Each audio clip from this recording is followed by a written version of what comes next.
kahiji masa cepet as-sanah kasyahri wa syahru kasab wa samakal yaum kasah as-sa'ah kal dakik atau daki maka itu. Nah, setahun ko sebulan, sebulan ko seminggu, seminggu ko sapoe, sapoe ko sajam, sajam sakumaha okos meleum daun korma anu garing. Perat beres. Perasaan urang di akhir zaman, engke cakang jeung Nabi perasaan manusia di akhir zaman geus deukeut datang Imam Mahdi, neta teh cepet jasa. Kuari geus hampir kabehan nyaritakeun cepet. Sabada ki musannif nyaritakeun tentang syarat jadi pemimpin nu jumlahna aya 10.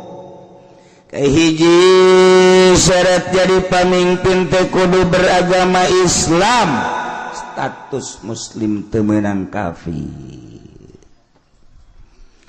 Wa kudun mukallaf teu meunang budak leutik teu meunang muedan. Ilu kuduran merdeka teu meunang kasipatan kuroki amat hamba teu beunang.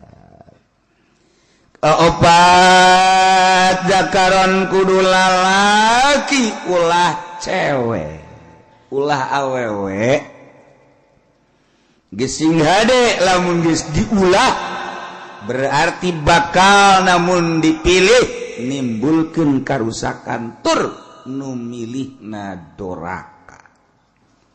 Sing ade nu kamari pernah milih awewe kudu ditobatan. Oh cenah teh mah kiai meureunanan teh mah nu ulah ge cak kiai di kulon ulah ge imam salat awewe imam pamimpin mah teu naon sakeun. Oh kiai ongkoh nyana maca kitab tilok berarti kiai si tilok baca kitab macana Quran lain kiai teh kuyai mun nya ge maca kitab ieu tah baca tazakaron. Jadi kiai pan di negara urang mah lain negara Islam, negara demokrasi sarua. Ketika urang berhadapan jeung masalah eta, urang babagi supaya ulah terlalu jero teuing kasalahan urang. Geus masalah demokrasi, nyieun kasalahan meleg-meleg atuh ulah keun beta mah nyieun aturanna demokrasi, urang kuari mah ulah terlalu ketiban tangga. Jatuh ketiban tangga jadi rengsek teman. Kayak gitu baru jatuh doang untuk ketiban rada deres paling ringsek doang guys. Nah jadi orang ulah sada jadi negara demokrasi ulah dipilih awewe kajian nyelamatkan diri orang baik. Si aya kiai anu ngajakan oh kiai geus mangga yang kiai beta mangga nyebrang di jembatan Siratul Mustaqim kiai bae gitu. Isya aing mah hiber.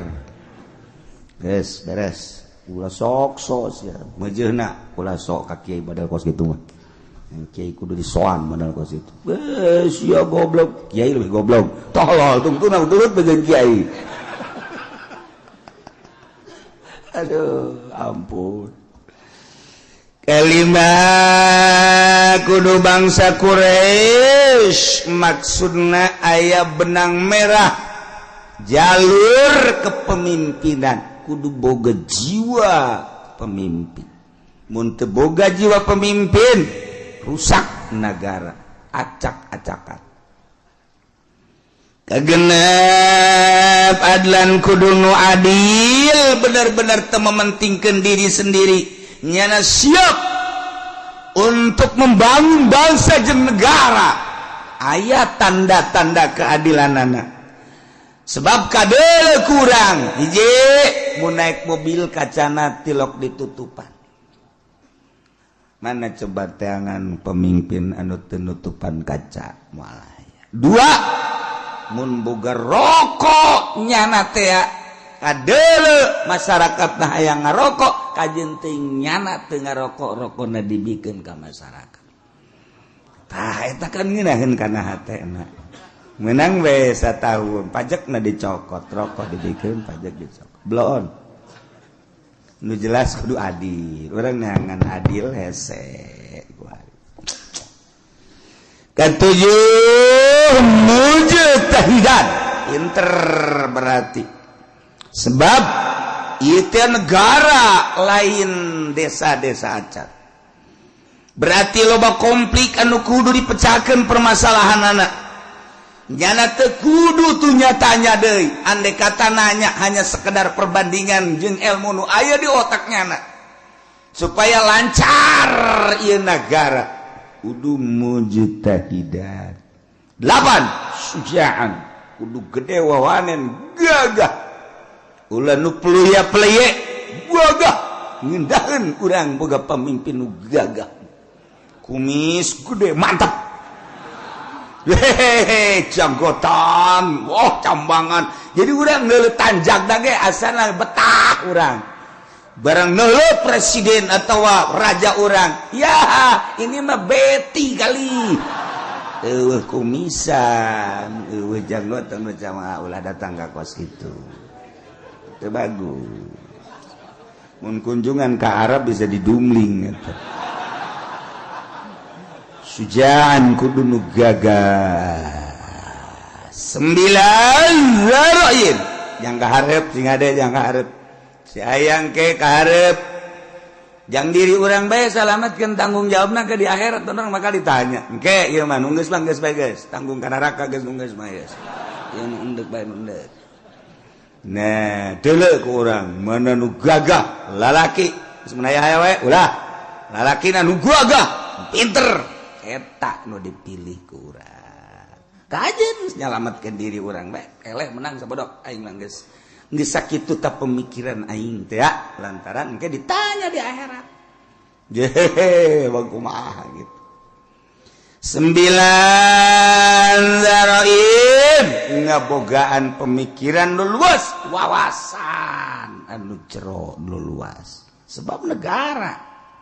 10 boga dedengan sempurna dedeluan sempurna ucapanana sampurna hartina teu balelo ulah ro jeung al sarua cadel ngalana mal beres atuh ro jeung lam kudu beda ro lam lamun akur engke teu bisa. Sifat anu wajib di Allah kesifatan ku sifat basol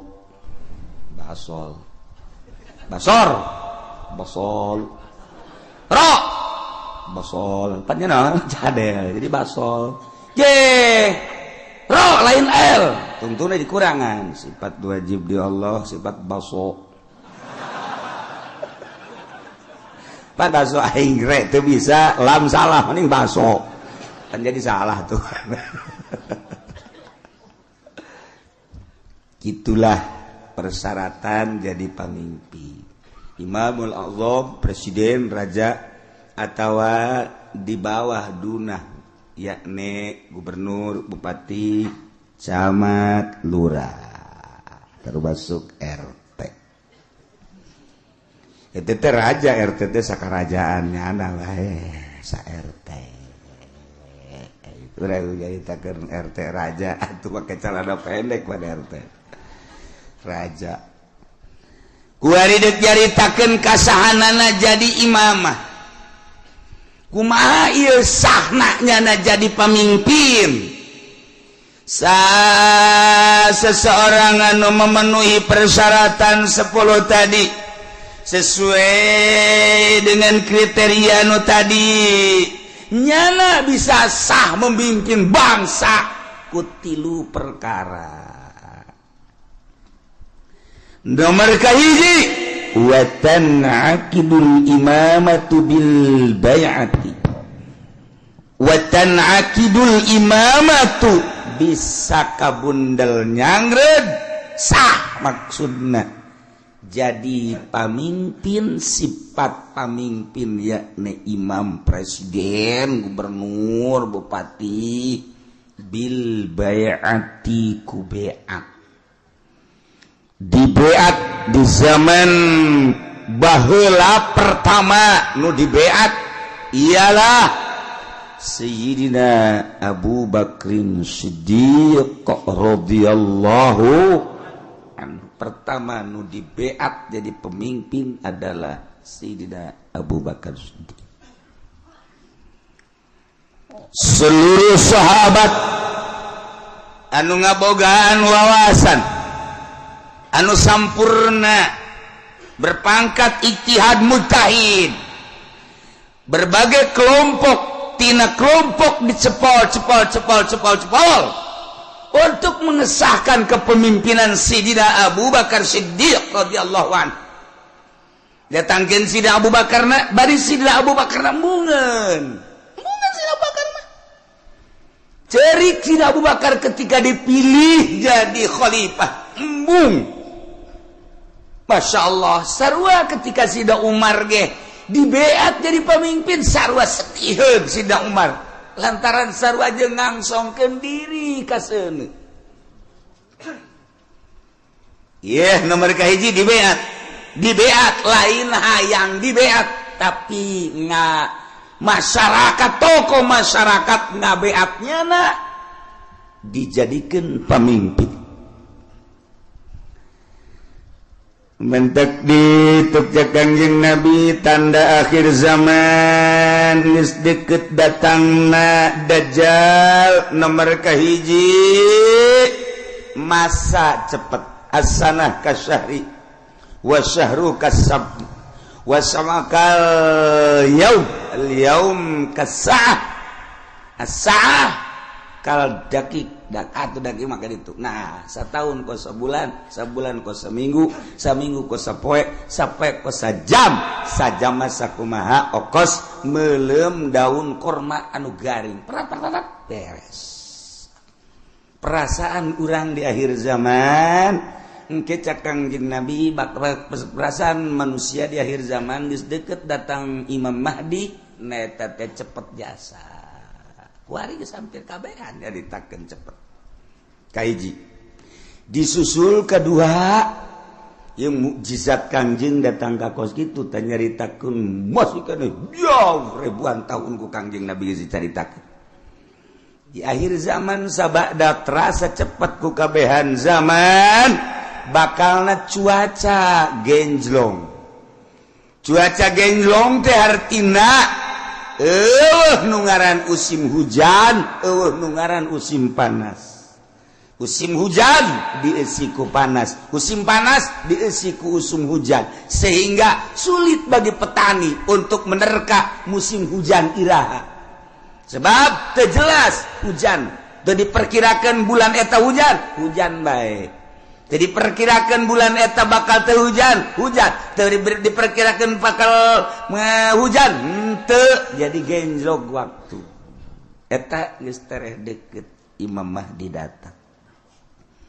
Nu paling deukeut engke setahun hujan teu eureun-eureun. Hujan beta mengacrek bae hujan ke eureun sajam 2 jam mendung deui hujan. Ke eureun sajam 2 jam 5 jam aya genep jam eureun teu hujan ke hujan deui ngacrek bae hujan.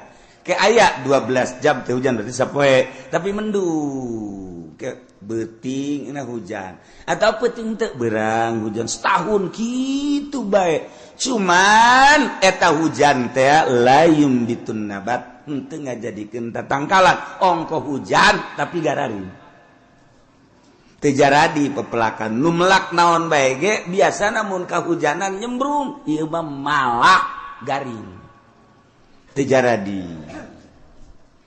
Nah lamun geus eta terjadi eta geus detik-detik terakhir bakal datang Imam Mahdi. Kuari mah kakarak datang ge ka hiji perasaan cepet zaman, nomor kadua waktu geus ada ngagenjlog kuari.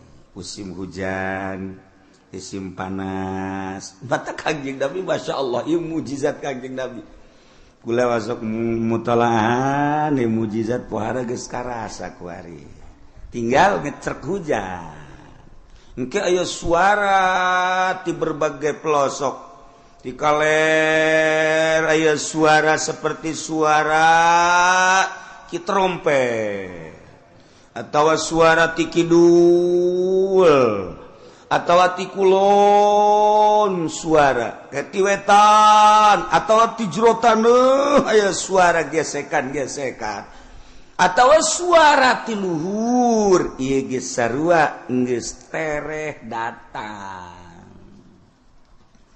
ieu ngecerk hujan ti Kanjeng Nabi bakal ngecrok tapi teu jaradi tatangkala panas ongkoh musim hujan tapi panas ongkos orang naik mobil mewah tapi kesangan slow bapan gue naik mobil do mau Fortuner AC-na gede tapi di jero mobil kesangan sebabnya di udag-udag hutang mobil lagi ngeriditan hutang kawin mah aya 3 aya 4 ngan dibobodo kabeh ge ku duit na ngahutang di bank nah ieu ge di akhir zaman baru dah jin ke baru hutang kabeh Masya Allah peneleuan hadis Kanjeng Nabi akhir zaman geus rada loba di antarana engke jelema lalumpatan menuju neraka Kanjeng Nabi di akhir zaman mah kabeh jelema lalumpatan menuju neraka. Sahabat caricing bae. Maksudnya salah tante Kanjeng Nabi ngomong nyarita. Kanjeng Nabi balik deui ngomongna di akhir zaman mah jelema lumpat kabeh ka neraka. Percis kos kuya mun dibahasakeun urang mah. Kos kuya ngagejeburkeun diri ka cai. Kuya di luhur aya naon bae gerbek brus kuya maka cai aya naon gerbek brus ta ieu masyarakat manusia di akhir zaman percis kos kuya nyalametkeun diri ka cai ieu ge lalumpatan ka neraka jadi ngagejebur-jeburkeun maneh ka neraka di akhir zaman mah sahabat tetep masih culat cileuk keneh wae masa sih cak hatena neraka kan seuneu manja jelema kudu ngagejeburkeun ka seuneu ima jelemana meureun teu normal di akhir zaman teh wae mah Kangjeng Nabi salah ye masih didengekeun bae ku sahabat asana meureun aya kekeliruan ieu Kangjeng Nabi kan weruh sadurunge winara sahabat teh masih kere culak cileuk banget teu percaya cak Kangjeng Nabi di akhir zaman ke jelema lalumpatan menuju neraka percis kos kuya nyalamatkeun diri ngagejeburkeun ka cai engke jelema masing-masing kabeh berduyun-duyun malah mah mun aya anu rada lambat kunyana disingkirkeun lambat amat sih ka neraka disingkirkeun kunyana aing teh lah jadi anu jelema-jelema anu ngahalangan di lambat sia ka neraka bae kudu lambat aing teh lah wih bari yang berani ayo aing teh lah geus aing jadi pamimpin neraka geus oh beranian jasa berarti kan geus 3 kali Kanjeng Nabi nyarita kos kitu tah berarti beneran nanya lah sahabat wani 5 ya Rasulullah kunaon bisa kos kitu ya Rasulullah bisa jereba berduyun-duyun ka neraka sebab jelema kabeh memberanikan diri hayang jadi pamimpin mendaftarkan diri hayang jadi kepala desa mendaftarkan diri hayang jadi bupati mendaftarkan diri hayang jadi gubernur mendaftarkan diri hayang jadi presiden hayang jadi menteri eta ngaranna bermenuju neraka jahanam ya Allah ya Rabbi urang lamun ngomong kos gitu pan bupati dah kiai dibisaan tok sama kos gitu mah ya aing mah keur ngaji sia daek ngadengekeun atuh teu kajeut jadi mah ngaji ge ieu bangsa jeung jelema nu kos ka dieu be nu laletik aing. Muga de mah teu kudu ngaji geus, sia jeung Kiai Golkar bae ka ditu. Aing mah keur nyaritakeun akhir zaman.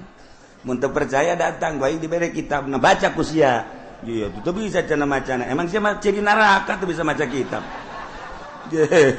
Ya anu ahli sorga membalik sama maca kitab. Waduh, cak meri maju makan yang agen teu. Teu ge pandai ngadengekeun. Pamimpin mana kuari nu daek ngadengekeun ngaji nu bener? Deuleu sa Indonesia. Ayo teangan camat nu daek ngaji nu bener.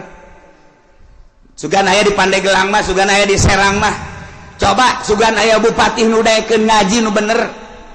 Nu bener ieu mah maksudna ngajina nu bebeneran Al-Qur'an jeung hadis beneran.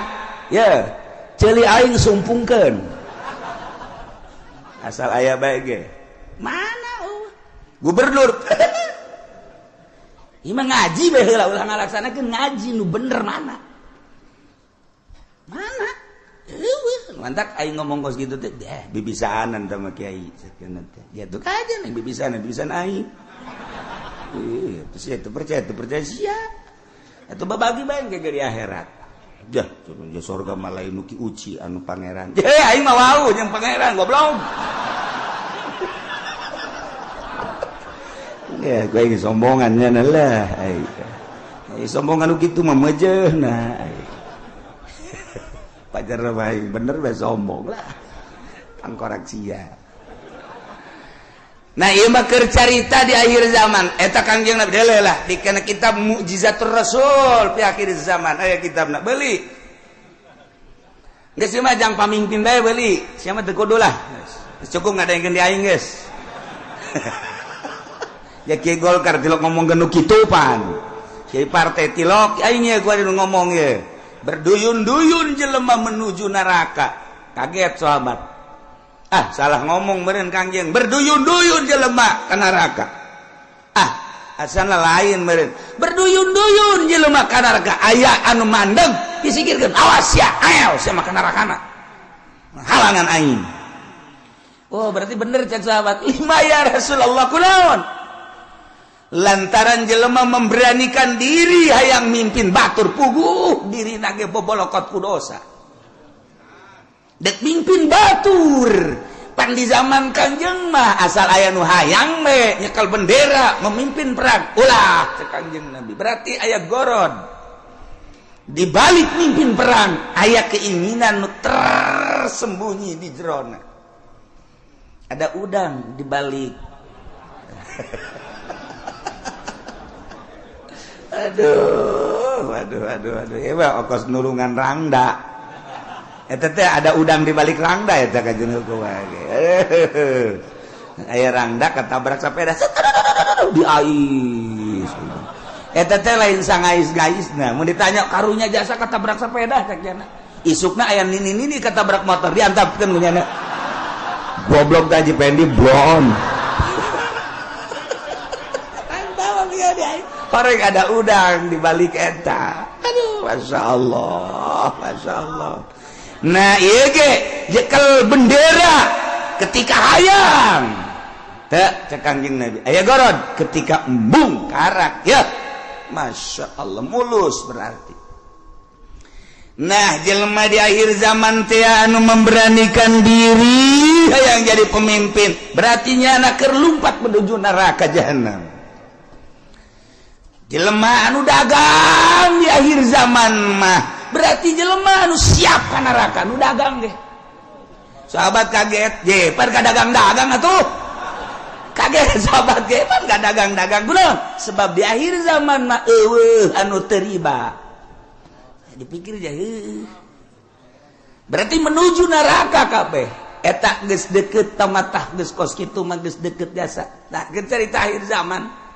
Tanda-tanda akhir zaman kasatu waladi zina, tanda akhir zaman teh mabok, tanda akhir zaman teh kitu sarik maling, kabehan maling, geus puguh masyarakat maling HP, maling sepeda, maling motor, maling mobil, atuh jadi negara ge maraling, beda ngaran doang, jang masyarakat mah maling, jang di luhur mah korupsi, beda ngaran. Urang lembur teh nyahoan korupsi pajar lain maling. Aja maling, mun urang bebeja ka urang lembur kan ini tuh, itu tuh tukang korupsi, bagus amat. Bagus sakit teh. Itu nyaon korupsi nya mah. sarua jeung air mineral barang kurang dibere ini air mineral embung ini mah air mineral mah kunaon eta kan dicampuran mineral oplok cek jana meureun mineral teh pajar ragi lah kira-kira gitu tah nih air mineral bagus nih embung ini mah ai kudu dicampuran mineral mah je ini udikna ge belah ditu deui udik tamati udik teh masih 2 kilometer ka ditu eta loba bahasa-bahasa di akhir zaman mah urang lembur teh nyaho maksudna ditekan situasi dan kondisi cak urang lembur teh mah kiai isi-isian mah lulu cenah ngomong aing mah teu betah urang lembur atuh dibere bahasa kos kitu nyana ndek intelekan ieu urang lembur teu ngarti eta teu nyambung ngaran di lembur mah ngomong lembur bae so sekolah ye loba jasa nu nitahan bahasa Indonesia teu betah aing mah emang teu betah teu bisa teu bisa aing teu bisa asal pakai bahasa Indonesia bae kandas okos urang rajek bahasa Jawa kebal-kebal Sunda deui bae nya ge. Aduh, Masya Allah. Nah, iya. Jadi orang namun nyaritakeun mujizat Kangjeng Nabi kadang hayang seuri bahasa Kangjeng nu hayang seuri hebat amat ngabahasakeunna yusafiruna ila jahannam. Ih. Berangkat kabeh ka jahanam. Ai. Nu kadua yas'auna ila jahannam, lumpat yas'auna mah yusafiru mah leumpang, yas'auna mah lumpat. Sahabat kaget, penyaluatan si ka jahanam.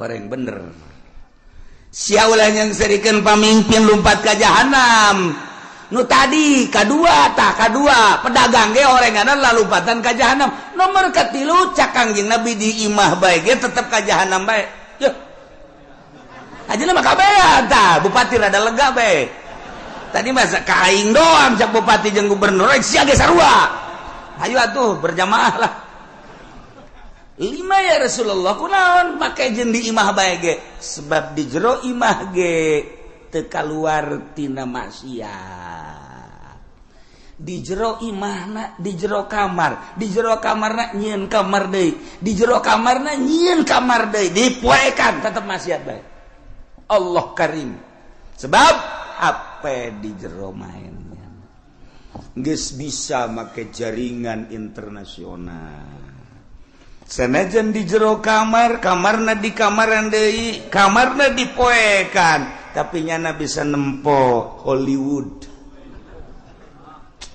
di jero kamarna di kamaran deui dipoekan tapi nyana keur aya di Hollywood ya Allah ya Rabbi Masya Allah pindahkan keur aya di California Masya Allah pohara ya Allah jauh teuing lah ke California mah pencet deh Texas woi cek nini eta sih negara mana ulah loba omong nih nini mah nini bae nyahona paling ge bojong bae kendal bae nyahona bangsa nu karari itu bae teketos bae geus nyahona kadinya bae pugu di bojong geus sareng di Texas kuari mah eueuh nu teu akur kuari kahirupan di Amerika jeung di Citra aja atuh beda kahirupan di California jeung di BSD atuh beda setika can akur sok deuleu naon nu eueuh kuari di BSD lamun di Amerika urang ningali minuman bebas urang turun di pesawat di Abu Dhabi minuman ti mimiti segede cinggir datang ke segede awak minuman haram aya digelar di Abu Dhabi, cek urang ieu negara Islam nama ieu, tapi pan minuman pohara.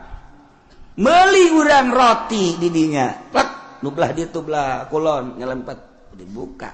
Aya gambaran jerona. Roti. Kula kitu bebejakan nu sejen kula doang eta.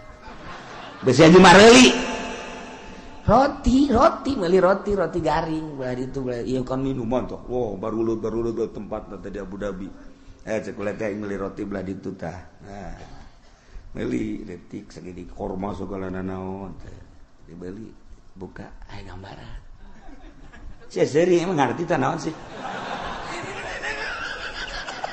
maksudnya aya gambaran teu make calana sia geus ditutupkeun deui ku kula lah dia Kang Banjang bawaan ka imah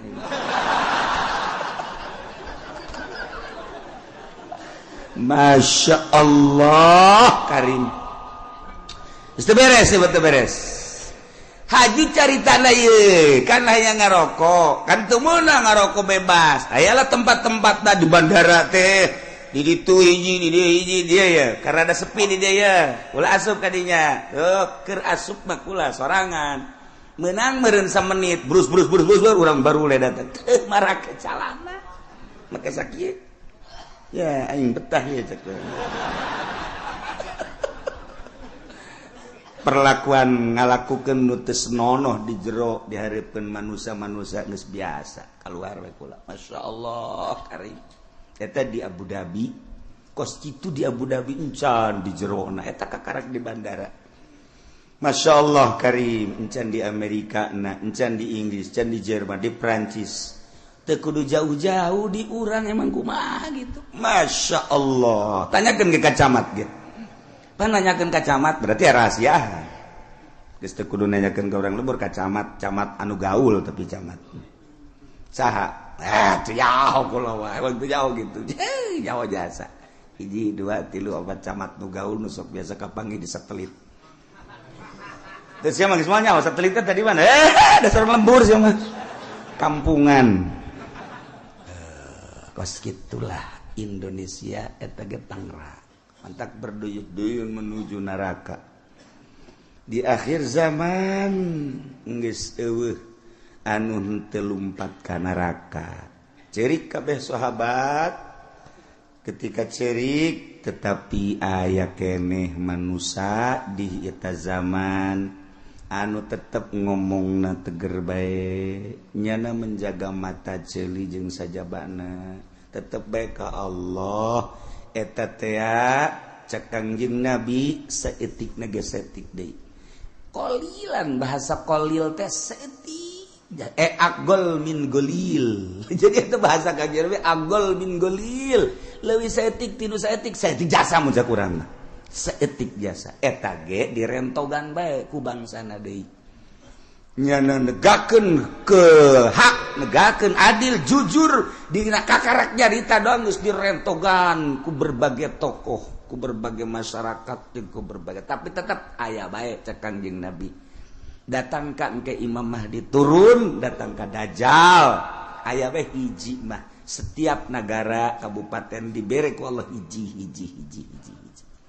cuman geus hese nyalametkeunana sakadar nyarita ilah Kangjeng Nabi nyaritakeun mukjizat di akhir zaman geus kuari mah zaman geus karasa cepet waktu ngageser geus encan doang hujan ngecerep satahu angkep lamun kula nyaritakeun Mekah bakal dilebaran Madinah bakal diberet geus eukeur malah nah ieu tinggal hujan ngecerep satahun tapi teu jaradi naon teu jaradi jelema berduyun-duyun menuju neraka jahanam teu karasa Masya Allah tetep urang mantak ngaji urang hayang salamet mudah-mudahan urang kabehan disalametkeun ku Gusti Allah keluarga urang pemajikan anak incu urang disalametkeun pamimpin urang geja eta mah ku nafsuna ieu ketika nyana ngaragap nurani nama tetepnya lagi cerik sarua bae hayang salamet mudah-mudahan dibere babalik pikir kemudian nyana bisa ningali ka arah anu salamet amin ya rabbal wa tanakidul imamatu bisa sah jadi pamimpin jadi presiden bil bai'ati ku di bai'at wal asahu nurutkeun cekal asah bai'atu ahlil hilli wal iqdi saha minal ulama'i war ru'asa'i wa wujuhin nas alladzina yatayassaru ijtiba'uhum artina nu milihna henteu kudu keseluruhan negara nama bentukna khalifah tapi praktek memilih nama beat kulantaran beat teh aya baiatu ahlil hilli wal iqdi berarti aya pemilihan demokrasi sebab ketika harita nu hendak dipilih diangsongkeun tilu tokoh lain bae Sidina Abu Bakar Siddiq ayat tilu cuman nu dipilih Abu Bakar Siddiq berarti kan hampir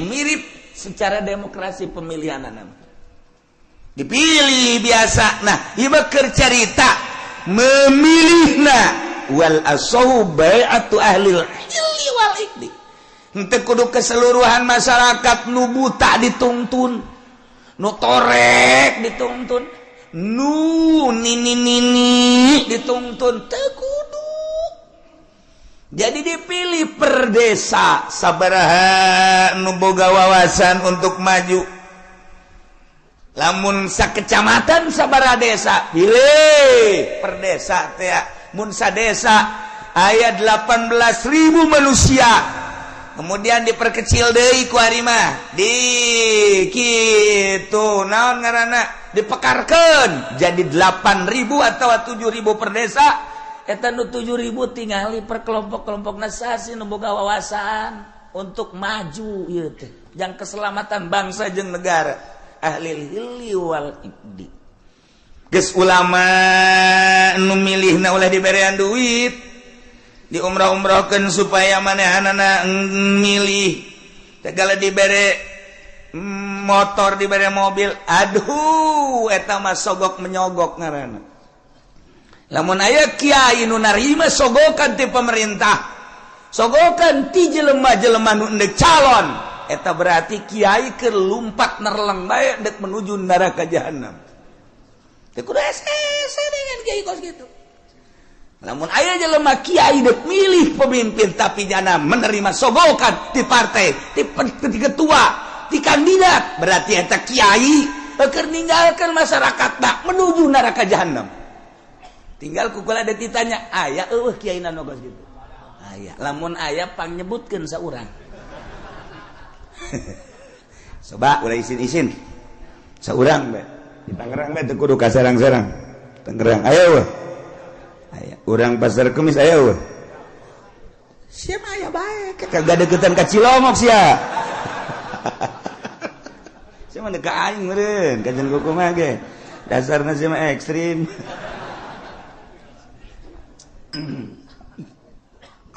nah ulama memilihna boga wawasan di samping ulama ruasa pemimpin-pemimpin tokoh-tokoh wa wujuhin nas tua-ketua manusia anu gampang kumpulna dalam rangka menyatukan visi dan misi untuk memajukan bangsa jeung negara. Masya Allah nu milihna nu kos kitu yes kuari maka simpulanana bae wa syartuhum sifatus syuhud syarat jelema nu endek mengangkat kepemimpinan ulama tokoh termasuk kitu kepala-kepala kampung dan lain-lain sebagai berbagai lapisan masyarakat anu dianggap mempunyai wawasan syaratna sifatus syuhud sifat saksi nu kira-kira nyana jadi saksi sah berarti kasifatan minal adalah wa gaya nu milihna kira-kira santai jadi saksi sah berarti ngabogaan sifat adalah eta jadi henteu sakabehna ieu mah kabeh kita milih nu embung dibere duit anu embung ge dibere mobil keuna ngeungkeuy milih ka ditu dipaksa kos gitu mal beres satungtung pemilihan umum model kos gitu negara ulah diharapkeun kudu beres satungtung kiai nu endek ngararapi ngabantuan jangan luruskeun negara nyana ngabutuhkeun kana sogokan keneh ieu mal beres negara nyana nu sok pidato wow rosi wal naon gara-gara dituna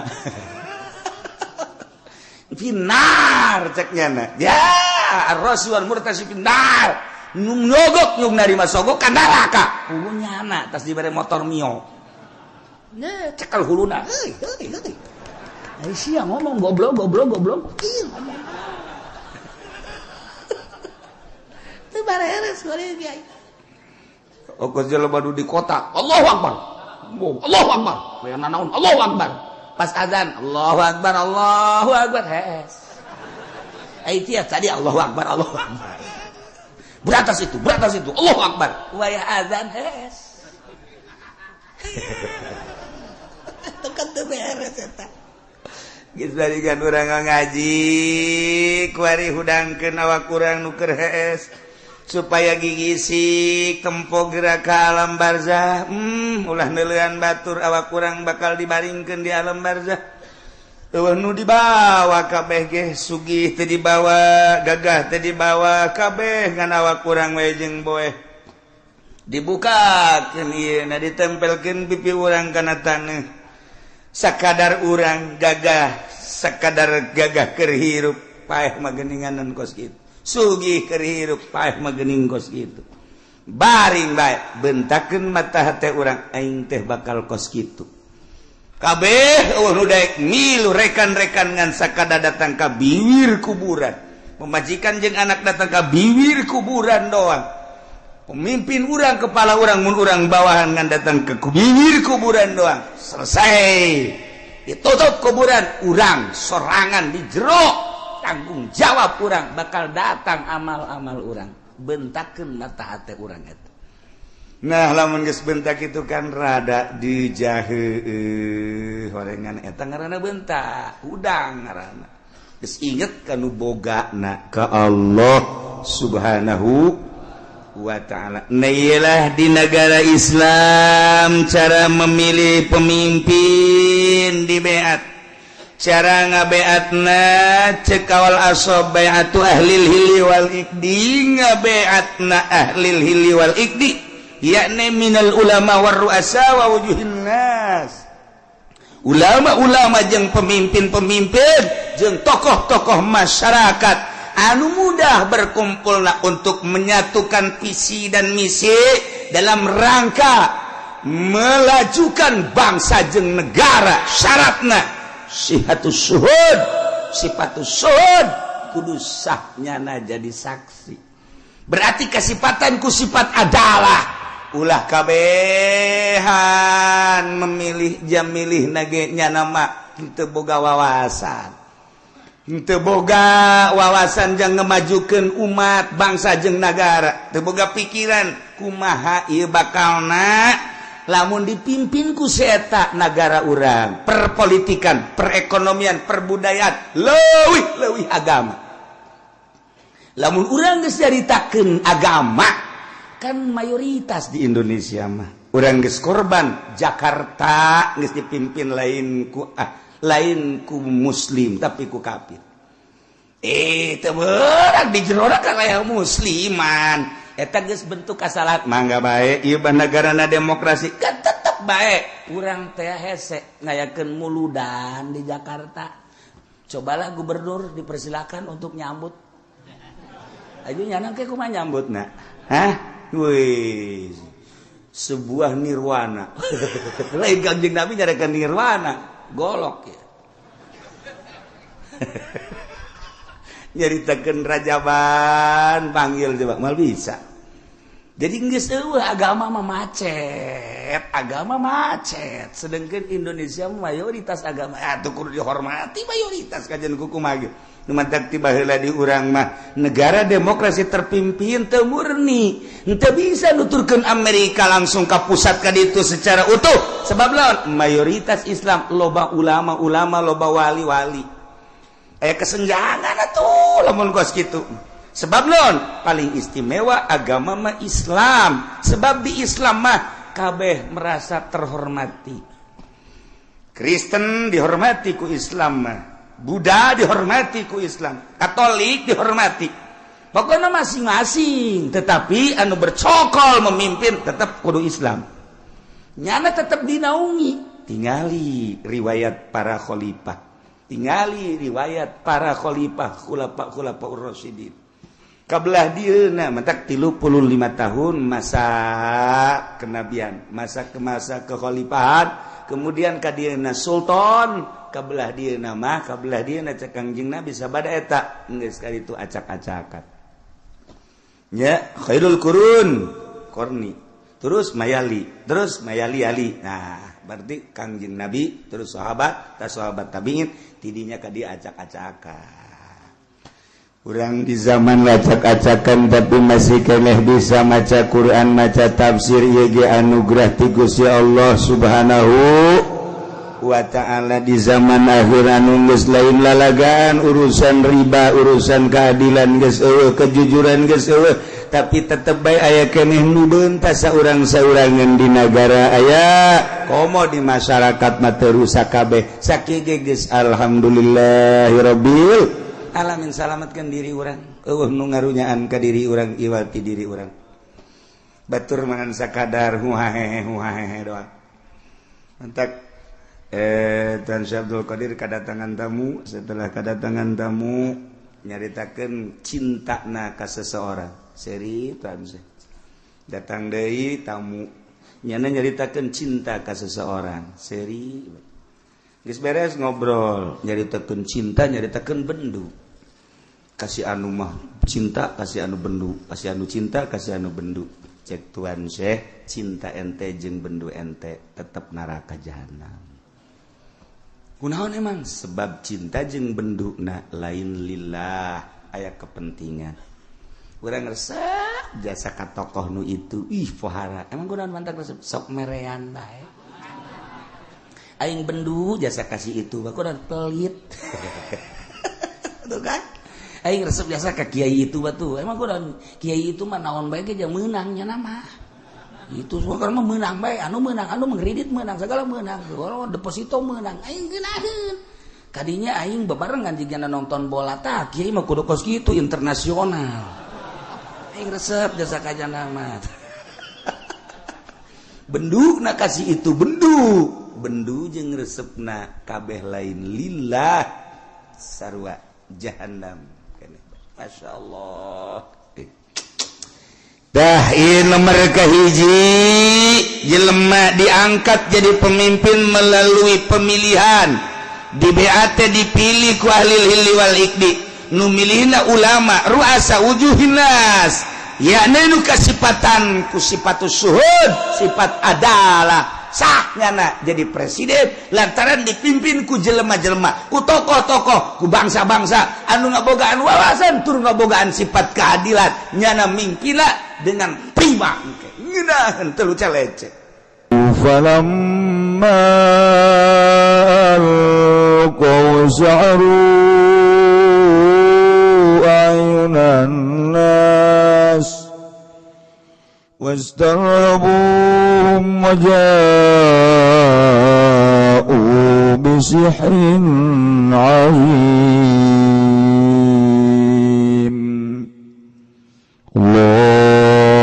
Alamu bimuradikola ngucap ya Kangjeng Nabi Musa ngucap-ngucapin lapad alku nibakeun sirakawe amrun lil izni yaiku parentah kadue ngirinan litaqadimi raqaihim kalawan andingenakeun nibakeun ane sahara kabeh tawassulan bihi na ara-ara gawe lantaran kalawan Kangjeng Nabi Musa tawassulan kena ara-ara tawassul kalawan Musa tawassul tetaktik ilahi wari lagi mari ngarairkeun hak falamal qaum maka samang-samang sanibakeun ya sahara kabeh hibalahum wa isyahum ing pirang-pirang tampara sahara lan tetekene sahara pirang-pirang tetekene sahara saharu maka pada ngalalihir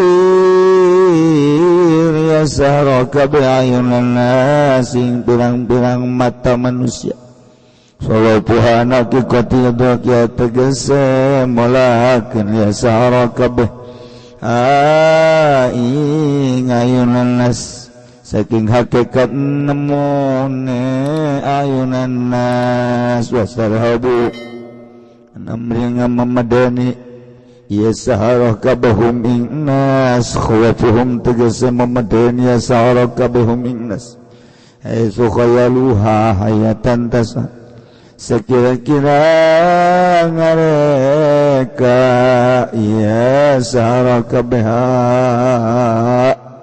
ing hibal wa isyahum hayatan tasa ing ulah kang gede atau hayatan ing ulah tasa kang luar leor ya hayah waja'u lanta kaya sahara kabeh bisirin nazim kalawan sihir kang agung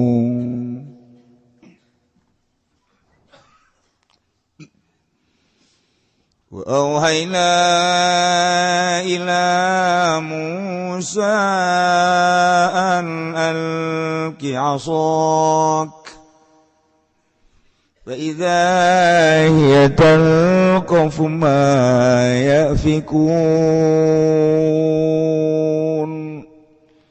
والله أعلم بمرادي ووحينا lan ngawahyu wanisun agung ila Musa maring kangjeng Nabi Musa an alqi yen tan nibakeun sira Musa sok aing tetekeun sira Musa faida maka kaget ia utawi asotal kofu iku ngaleg-legan ya aso bihi ihdatain kalawan den buang salah sawijine tarar minal afsi saking asal tatal kofu manane tabdaliu itu tegese ngaleg-leg iya aso maya pikuna ing barang kang nyarulap ya sahara kabeh iwa yaqlibuna tegese ngabalikeun ya sahara kabeh bitumuhim kalawan tipu sulape ya sahara wa qa'al aqu wa batala ma kanu ya'malun wallahu a'lamu bimuradi makatuni bapa haqq sabata tegese tetep ya hak wa dhahara lan lahir ya haqq wa batala ma kanu ya'malun lan batal apa barang kang ana ya saro kabeh ya'maluna iku migawe ya saro kabeh minasiri saking sihir gulibuna likawang qalabu soginin Allahu a'lamu bimuradi maka dan lini ya Firaun wa kaum tegese Firaun wa kaumuhu lan kaum Firaun hunalika ing dalam kene panggonan wa qalabu lan nerima kebalik ya sahara kabeh soginin alekang ina kabeh soru dalilina gezadadi ya sahara kabeh ku kang hina kabeh wa ulqiyas saharatu sajidin lan den tibakeun apa pirang-pirang ahli sihir sajidin alekang sujud kabeh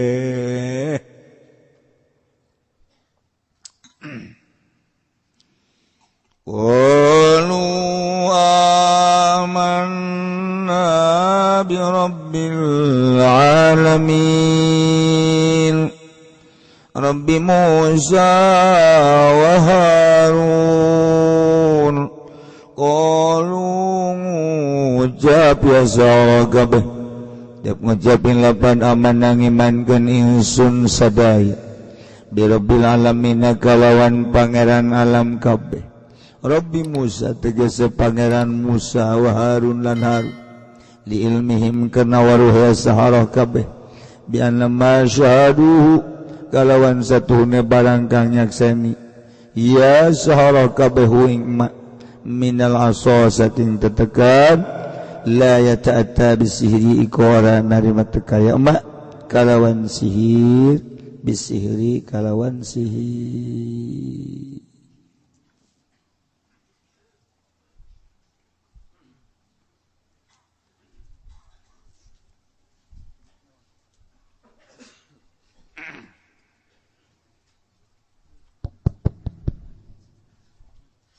gedekan saeutik pisan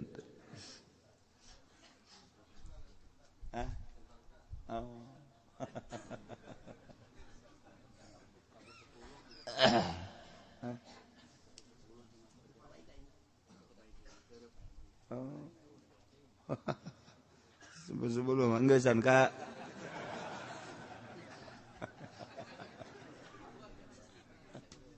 Allah karim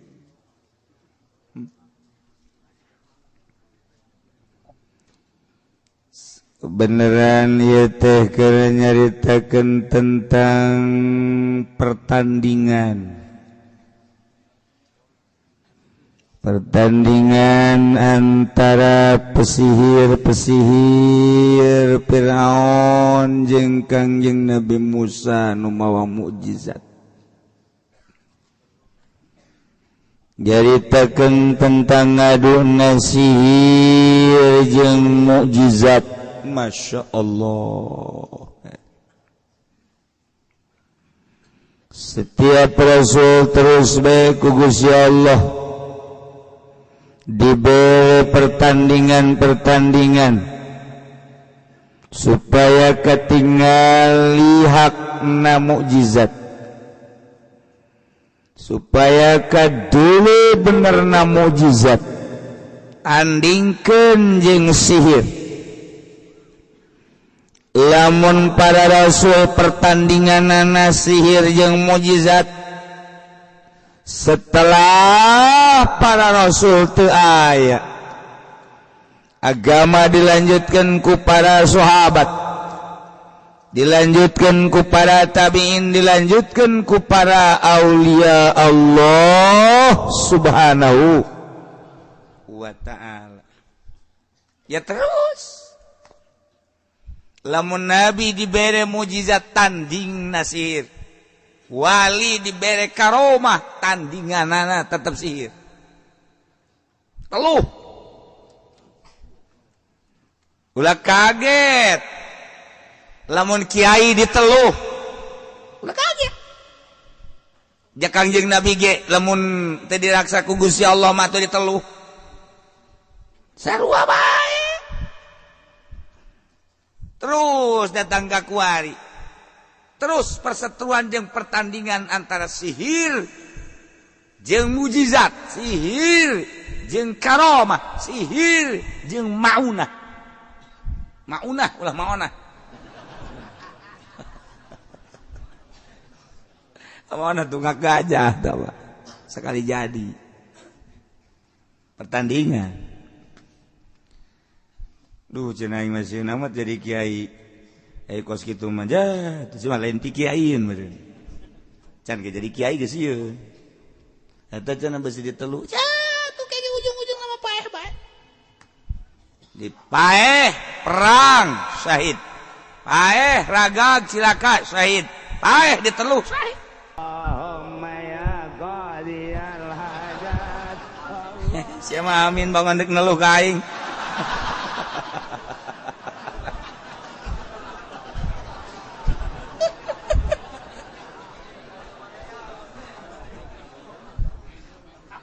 Iya, tidak sekarang itu, masya Allah, kayak udah kaget. Ya orang mah atuh boga pendamping, belah dituna Gusti Allah, besi terlalu keren pendamping Gusti Allah mah isin, aya malaikat tega dampingi orang, mantap urang teh urang segede urang we kadang-kadang sok aya aneh kumaha anehna anehna kadang-kadang urang hee si peuting anu najong eta teh maksudna mah eta teh tidak hudak malaikat teh lamun lain malaikat jin meureun salah jalan jin ge ai hampura cek aing salah jalan kata aja urang ngan urang mah geus hudang teh jam sabaraha jam 2 puting kene sial jasa rep deui bola pada tanah Allah eta teh geus aya bimbingan berarti urang lamun sering maca sholawat deui wiridan mah sholawat kakula sok anu maksa mantau wiridan nu jetu sholawat datang keluar mah dibere sholawat di bae cek gini ai sia kumaha sholawat teh ka Kangjeng Nabi Kangjeng Nabi teh afdalul makhlukot sambungkeun diri sia ka Kangjeng Nabi ku sholawat hayang naon ujianana sia masuk hararese jasa beda sholawat teh ngomong yang babaturanna ieu sholawat di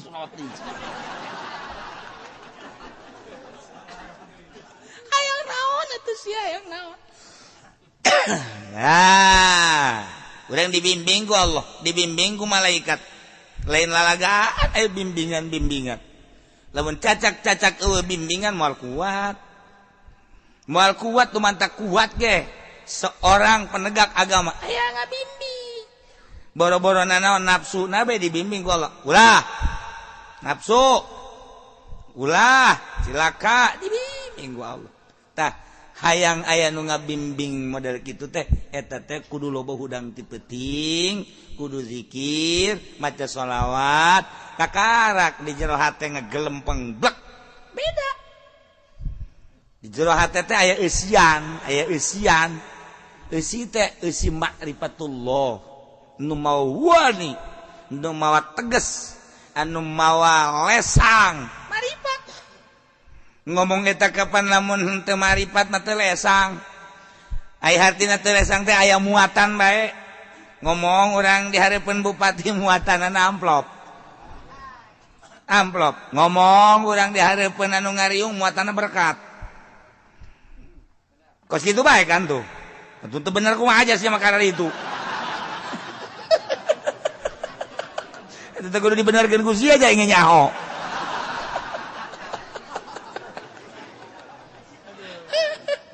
sok ayo nu mantak ayeuna mah kiai anu naek ka panggung kuarir kiai nu naek ka panggung dalam rangka kitu kampanye eta teh berarti kan muatan dalam rangka pilkada pilgub muatan eta teh kos kitu henteu cenah kunaon mah ikhlas sod ikhlas ka dieu coba ka dieu sia soda kumaha soda goblok ikhlas ya balik baik kayak mah tadi ongkosan sial capek ongkos bener kan Bon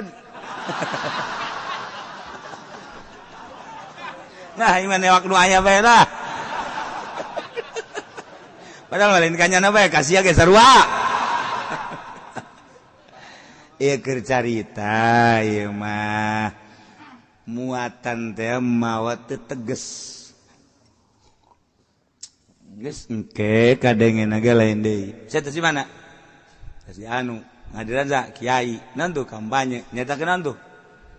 Kiai kos kitu ieu tah. Mulai heuy, eta teh kiai pinter tah teh. Pinter tinggal pinter. Ngundang ditu. Ngajakan ke partai. Beres sama kiai. Ji sia ngadengekeun ongko teu beres ongko. Nya na meunah dibere duit aing. Tuh. Numantak babagi po datuh. Ya gara-gara sampai ke leti kos ya. Aduh. Masya Allah. katara Aya muatan mah urang ngadengekeun ya ulah kebel dengekeun ku urang sok kiai. Inu hajat, muludan, rajaban. Antara aya muatan jeung eueuh kula sok rinci kula mah daripada ceramah ngaji jeung ngadengekeun lillahi taala daekan ngadengekeun resep kula ngadengekeun teh resep batur mah cenah terus kan kula mah malah lamun ngomong teh embung ku ari embung lah yang besi ku Allah dicarekan salah naon kitu boga pikiran teh tah ai ngadengekeun mah teu salah-salahnya anak heeh geus atuh aing resep atuh terus atuh bamalerkeun kan kitu aing ngadengekeun mah ngarokok teh naon teh lah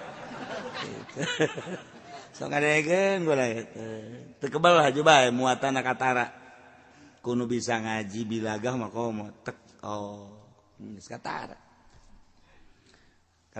kajian ku kumaha ge geus eueuh nu teu katara saeutik ge urang ngaji bilagah teh aya makom likuli makom makol likuli medan rijal aya muktado nganyahoan urang kamari aya Habib Salim Jindan NKRI marka naon marka bingung kan orang harga mati atuh urang matinya pajar marka atuh marka mah jalan cek urang teh kunaon eta lain haolan nyaritakeun eta berarti muatan NU kan NKRI mah berarti nyana keur nyaritakeun NU kabawa ka Habib Lutfi ka NU-NUan nyaritakeun Nusantara kan Nusantara mah NU nyaritakeun tentang Muhammadiyah eta teh Sayyidina kan eta mah perseteruan antara NU jeung Muhammadiyah kabawa kanyawan ku ahli ngaji mah kaluar tina jalur deuk saha mantap resep ngadengekeun teh resep marga aturan mah marga lamun marga mah di Bandung marga hayu henteu salah nu salah ngan kaluar tina muktado cek tukang ngaji bilaga ya paranti nah tuh ya mantap ngaji di ulun kieu ya sesuai jeung makom sapekerna rusak di ulun situasi makom ayo naik naon ieu tok geura kiai mana bae naik ke panggung kanyawan ieu muatanna NU muatanna partai muatanna itu pilkada pilgub atuh bakal kanyawan nah tina muatan eta niatna engke ku urang dideuleu naon niatna Allah maha uninga takula geus dibere embung muatan gitu teh ngaji bae ngeunaheun sana ngaji mah bolon sia goblok sia cek kiai aing dibolon-bolon balik sia aduh jangan noel di kacamat urang balik yuk los sia yang ngejebur ka neraka ulah didengekeun kulantaran maksudna naon maksudna teh supaya nyana ka Allah sugan marah nyana teh paling aya 1 2 3 4 5 6 7 8 marah atuh sabodo jaing mah teu ngamusun ngamarahan nyana maksudna deuk dijadikeun dibawa ka Allah sabisa-bisa daek nyana ngadengekeun los berarti menang hidayah teu daek cenah mundur bae ngajina yuk didinya mah didinya dicelokan urang nu jauh cenah abe babari balik atuh los emang aing teu nyaho gitu jauh anu ngabejaan tuh di masjid aya hiji nyaho zaman tadi teh di dieu ngajina kudu jauh ka ditu bong aing lamun sasalaman cenah teh poe aing carakan malulu itu konon ngomong gitu tuh sia ngaji ongkoh aya anu geus bugraget teh ka kula bugraget kiai tapi kunaon tuh aya rekamanana mah menta deui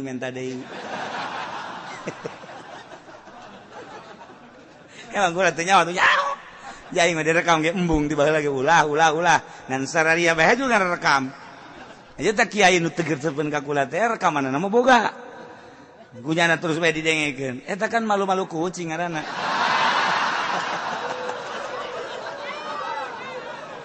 ngan henteu nanaon kula mah hari nyana aya mangpaat nama tu mangga bae baik henteu aju kurana bendu henteu mun kula bendu bae carekan ku Allah hendak eueuh nu dipake ke bendu sasage pamarentah emang kula bendu ka pamarentah henteu ka bupati deukeut ka gubernur deukeut komorano karno pernah shooting bareng ban baheula gara-gara sapeker kos kieu jadi kieu ye tah atuh teu bendu teh naon ka WH ka Arif henteu nyana urusan nyana manusia kula urusan kula manusia hubungan kemanusiaan akur pagawean beda-beda kula mah kula nyana menyana wayah kula nyaritakeun agama kadenge ku nyana teu bener henteu bendu kula mah nyana nyana bendu ka kula urusan nyana cenah aing mah teresep ka kiai ya tuh boro-boro nyana rang da kolot ge teresepkeun ka aing kecuali nu ngora sia sok bisa bae ieu ngaji naon sih